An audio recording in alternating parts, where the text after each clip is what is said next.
Microsoft Teams is a collaboration app in Microsoft 365 that helps your team stay organized and have conversations all in one place. Hi, I'm Dawn.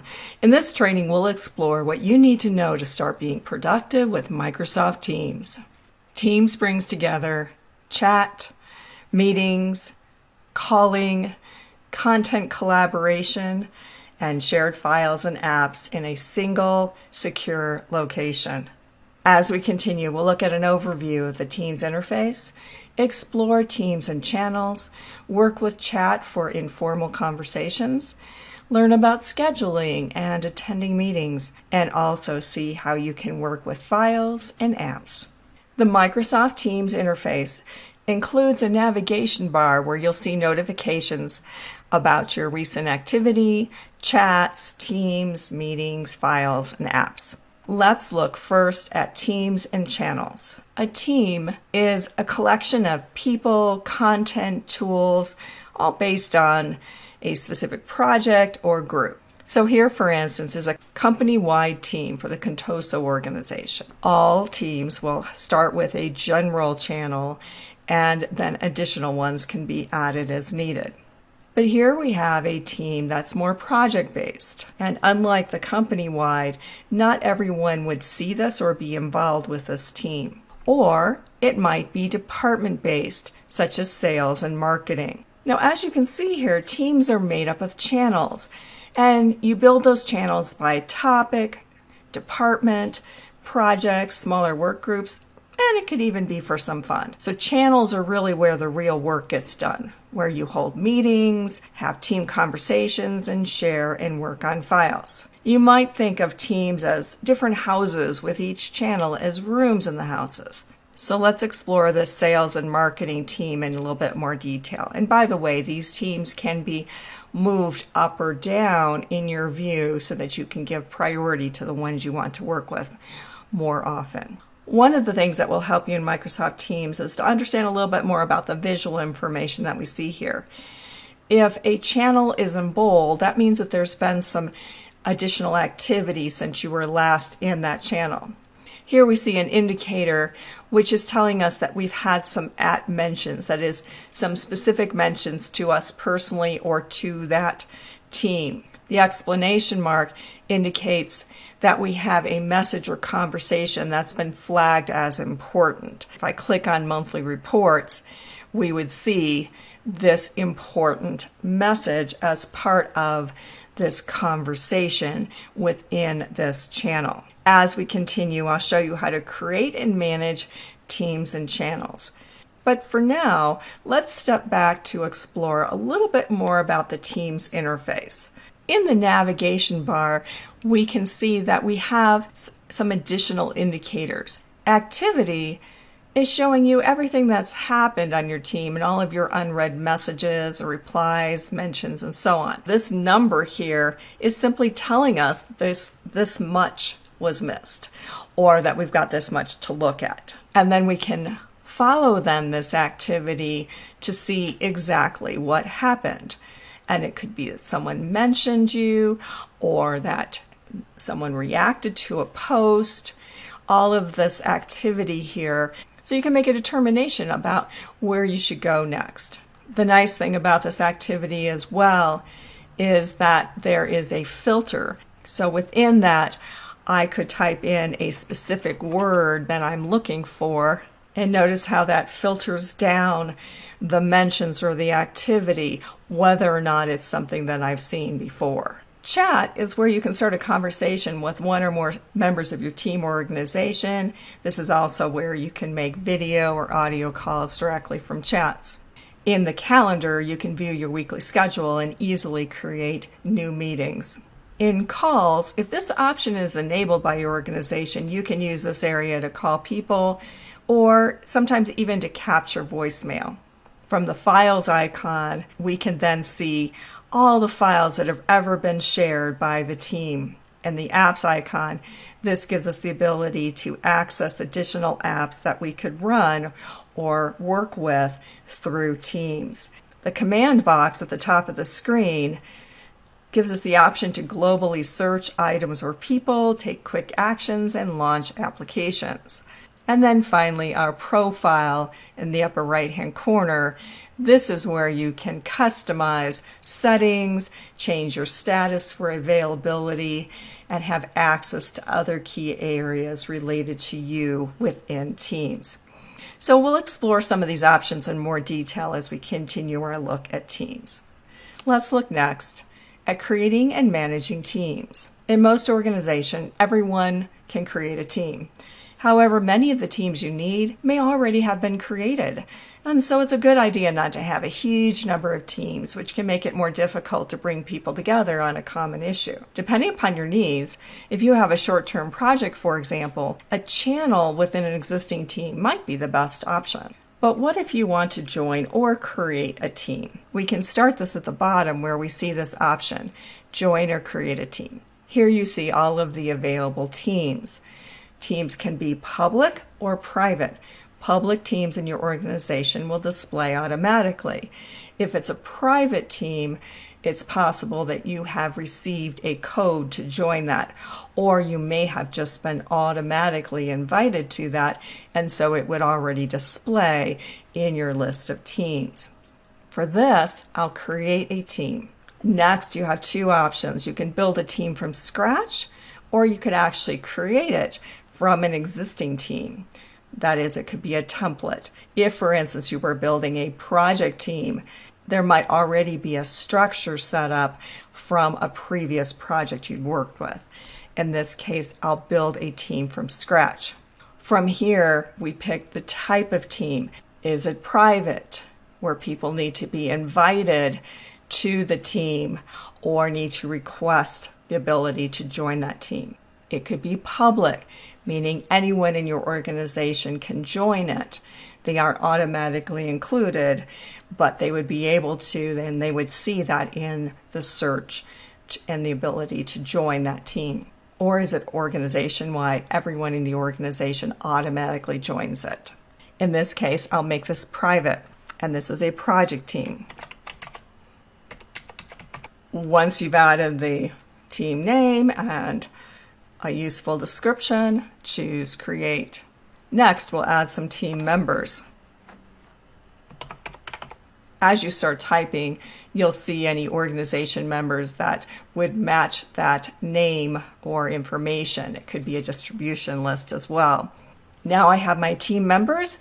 I will add them to this brand new team. For right now, everyone is a member of the team. I'll explain more about roles as we continue, and we'll close. So here I have my new project team.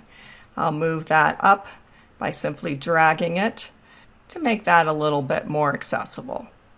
It can be helpful to know that by default, every team gets a general channel. Now, this is a good one to use for information and announcements that the whole team needs, but for specific issues and topics, you want to create a separate channel.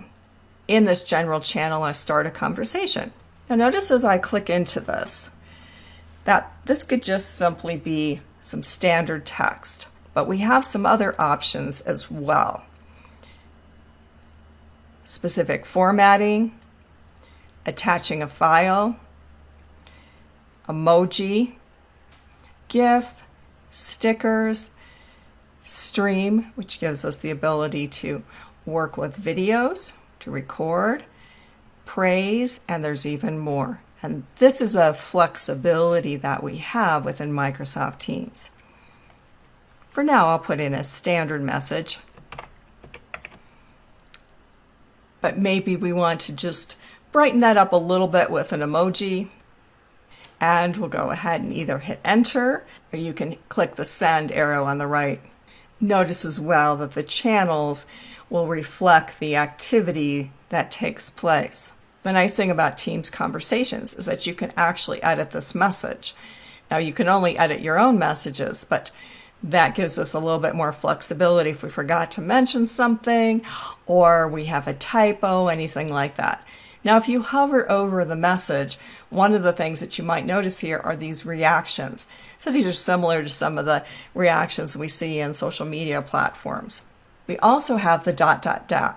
This is something we see throughout the Teams interface. From more options, Notice all of the possible things that you can do here. We could delete this message, we could copy a link to it, and we could edit.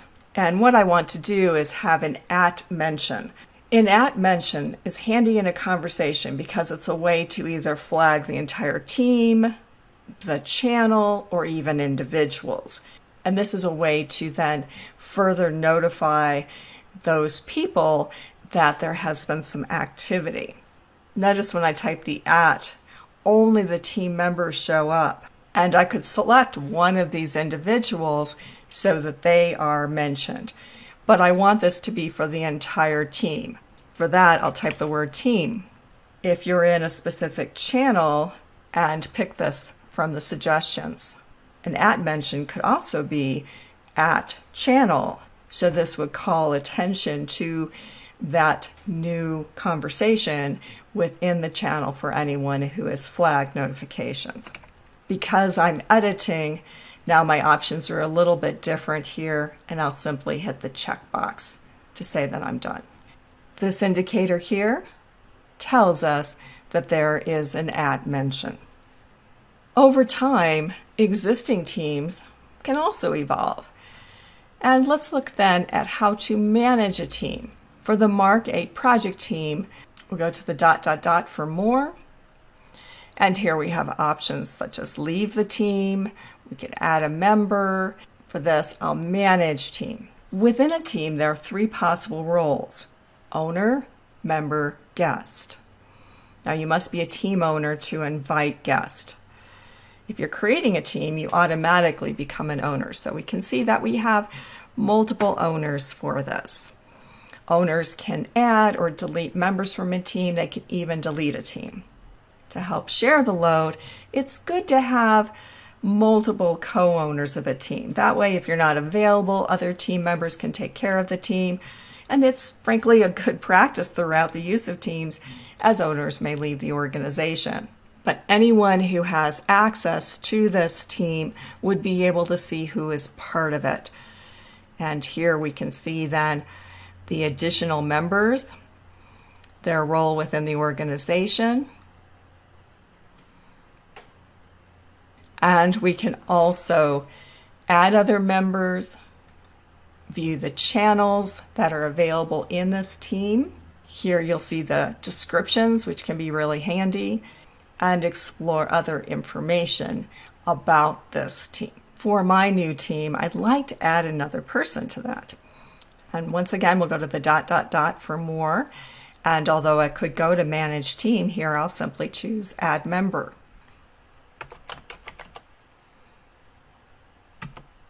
And I'll add Nestor to the list. What if I want to change his role? That's where we go back to Manage Team. And I have my members and guests. Here is Nestor. Under Role, in the drop-down, I will choose Owner. But now Nestor and I are both owners of this team. I'll return back to the General channel. And for this, I want to make this an announcement. So Nestor's not only new to the team, but he's also new to the organization. This is where we go to Format. And what happens here is that this opens up our Compose box. And this gives you more flexibility for formatting, for the size and style of your text, and to create something that's a little bit more robust, such as you would have in word processing or even an email. For this, I want this to be an announcement rather than a conversation. So now I even have more options in terms of how this might look. And further formatting is available over into the right-hand side, where I could choose a background image or even change the color scheme here. I'll send this now, and it will display within the General channel. As a team evolves, you'll likely want to add other channels for specific work. That is, not everyone in the team may be involved in more focused projects, and it helps to keep things organized as most people are part of multiple teams. To create a channel, I'll go once again to the ... Add Channel. Any of the team members can do this.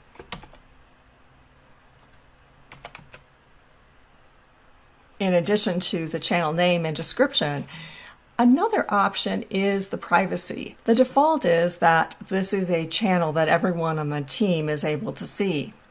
Another option is a private channel within the team. So a private channel is limited to specific members. In fact, a private channel can even have different owners than the team, but all the members in the private channel would need to be part of the larger team. A private channel might be for financial or personnel issues, or things that are a more limited, secure conversation. Only the people that are part of that private channel would see it as a channel within that team. We'll keep this as a standard channel, but I want everyone to see this in their channel list. And we'll add. At the top of each channel are tabs. And these are how you organize your work with links to files, apps, and services. Every channel has 3 default tabs. There's Post, and this is where your team posts messages, replies, conversations, where you can hold meetings and even share files. We have Files. This is automatically then where shared files are stored and can be accessed and can even be co-edited. You'll see some options to be able to directly upload a file, download a file, sync files. Here we have a variety of actions that we could apply to this file, including how we'd like to edit the file. And then our third tab is a wiki. This is an optional area where you can draft documents, you could track meeting notes, and collaborate in real time. So tabs aren't just containers for your content, they're really active places where you can get your work done. For this channel, we not only have those default tabs, but there's another tab here which is actually a document. And so this document has been added as a tab for easy accessibility for review and editing. To add important tools to the top of a channel, click on this plus, add a tab. For instance, we could add OneNote to provide easy access to a shared notebook, or add Planner to create a project board for tracking team tasks. One of the things to pay attention to when you're in a channel and a conversation is that these are threaded conversations. And that means that all of the replies to an existing conversation are directly under the previous messages. And that's a good thing to keep in mind. That is, if I really want to respond to this comment here, that I want to reply rather than putting my own separate conversation. However, if I want to share something separately, then I could start a new conversation here, and I'm going to attach a file. Navigate to the location of the file, select it, it will be part of this conversation. I'll use an @mention here, and I want to @mention the channel.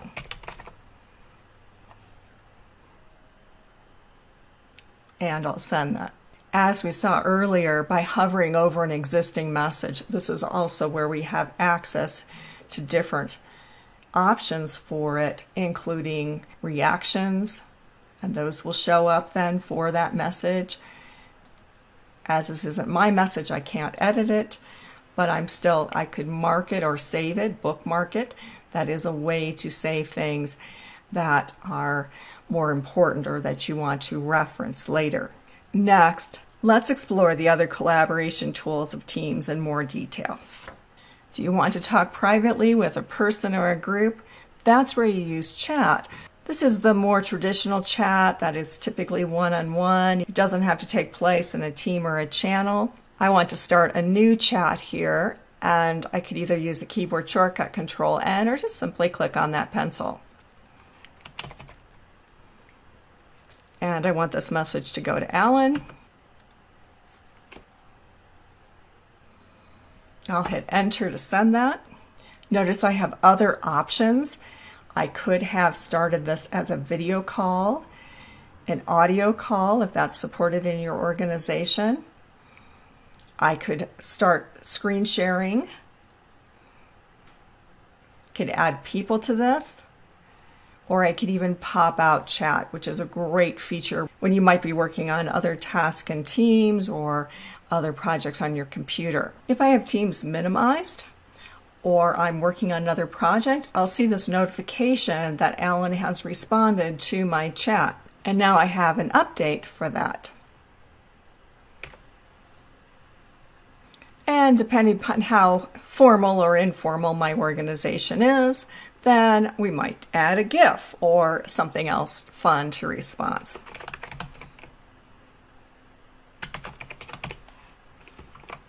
Or it could simply be a simple reaction. Now, because Alan and I are going to be involved in a number of different projects together, I want to go to the ... here, and I'm going to pin his name, our chat, to the top there so I can easily get to that. In Calendar, you can see everything you've got lined up for the day, the week, or the work week.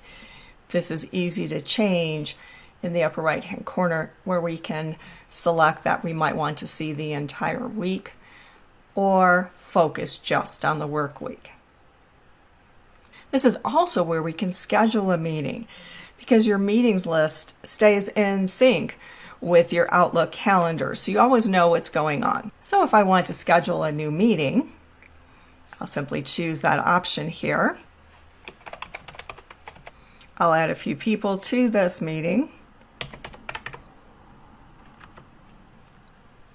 You could also invite other people who are outside the organization. So the meeting doesn't require that they have Teams as they access the meeting through their browser. But this is an internal meeting for our design project. And when do I want to schedule that? I'd like to schedule that next Tuesday. And it might be a little hard for me to know about availability, so this is where I could go to the scheduling assistant to see when we might be able to do that. And it looks like a lunch hour might be really helpful for us on that. So go ahead and select this, and we'll go back to the details. If we want, the meeting could take place in a specific channel, and I'll do that in the design channel of this project. This also means that everyone would get a notification for that meeting in the channel. And I'll send this. That meeting not only shows up here in Teams, but it also syncs with my Outlook calendar. Another option in Calendar is Meet Now. This can be for a more impromptu meeting. This is also available for us in our Teams and specifically within a channel. So here we have that Meet Now option, as well as the choice to schedule a meeting. Either way, this takes us to the same place where we can then start a quick meeting. I can put in a title here, decide whether or not I want to turn on video, and choose Meet Now. So now I have the option to invite other people to that meeting. As with other Teams meetings, here we have a meetings toolbar where additional actions are available to us. Let's wrap up this tour of Microsoft Teams by looking at the command box. So wherever you are in Teams, the command box is always there at the top of the screen to help you search, take actions, launch applications. For instance, to search for a message or a person or a channel or even a file, just type what you're looking for here in the box. One suggestion is simply the sales and marketing team, or I could hit enter to see what other matches there might be. And then this would take me directly to those conversations. Another way to leverage the command box is through slash commands. And you can either type in a slash at the top here, and here we have quick access to some common actions. Even faster or easier, because we don't have to navigate up to the command box, is Control and the slash. From here, we see a list of descriptions where you can access specific content, get help, or even change your status. Pick the one you want or just type it. So for instance, we have help, keyboard shortcuts, what's new, and access to files. And that's our look at getting started and saving time and effort with Microsoft Teams. Thanks for watching.